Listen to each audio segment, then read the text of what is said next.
One of the big factors in life that can zap your happiness is financial stress. It is true that the economy is tough, but that isn't an excuse to be being on bills and owing lots of debt. Take responsibility so that you are able to feel good about your financial situation. If you have the mindset that more money would solve your issues, you are wrong. It is true that you should strive to live above the poverty level. Yet financial comfort isn't going to equate to more happiness. For many individuals, it can mean less free time and more stress. Love your career. The number of hours and years that the average person spends working in their lifetime is very high. Therefore, you need to love your career if you are going to be happy. Don't take a career you hate just to make more money. Of course, it is important to make sure you have a job that will pay the bills. Some people get a job and they stay with it for decades. They continue to move up the ladder and they do very well. There are jobs that are a good starting point, but they aren't going to move upward. Don't get trapped in a dead-end job. It is never too late to expand your knowledge. Look for a new job, learn a new skill, or even go back to college to earn a degree. Budgeting.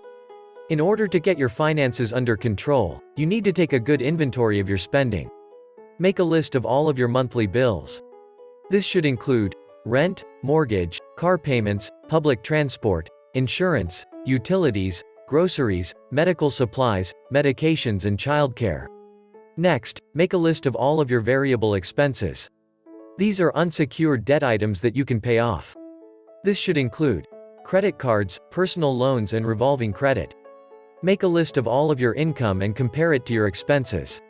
This is what you have left over each month. With your variable expenses, do what you can to pay more than the minimum each month so you pay it off quicker and reduce overall interest. Plan of action. If your budget seems out of control, get help. There are many financial entities that will help you to budget without any charge. They have budgeting classes that help you to get back on track. If you have a significant other, the plan of action for finances should be done as a team. Create goals that you both work towards and re-evaluate your plan regularly. If your expenses are far more than your income, it is time to make some changes. Can you get a second job to supplement the income and pay down debt? Can you work from home in your free time to generate more money for the household? Perhaps you need to move to a lower-priced residence or you need to trade in your car for one that is more affordable. If you owe a significant amount of unsecured debt, talk to them about lowering your interest or a payoff. If you provide a lump sum of cash for the account, they may significantly lower the dollar amount that you owe in order to successfully erase that debt. It is best to avoid consolidation lenders as they often have high fees and your credit score can suffer in the end.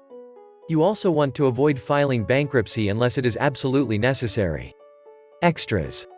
Pay attention to how much you spend for extras. Eating out, going to the movies, and even buying coffee at a cafe can all add up quickly. When you identify where you are spending your money, you can cut down on some of those extras. Identify one or two things you really want to have extra. Allocate an allowance for them, and once it is spent, that is it. Savings. In addition to paying your monthly bills, you should also be paying yourself. Allocate a percentage of your income or a set dollar amount for savings. This is important so that you can have money in place for emergencies. Then you won't have to use a credit card or revolving credit should there be an emergency. When you use money you have saved, you don't have that interest to think about. Retirement. Preparing for the future is also very important. Retirement may seem like a long time from now, but it will arrive. Being prepared for it is very important and you need to start as early as you can. If your employer has retirement plans such as 401k, contribute the maximum that you can. If your employer doesn't offer this, you should talk to a retirement advisor. They can help you to get accounts set up. If you change from one job to the next, roll over your retirement plan instead of cashing it out. You should diversify your portfolio so that you have retirement funds spread out.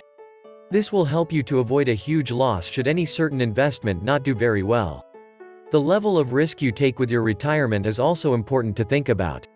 The closer you get to retirement, the less risk you should be with those funds. Again, this is Self-Enhancement, a practical self-help channel. If you find this video valuable for you, please smash that like button and subscribe.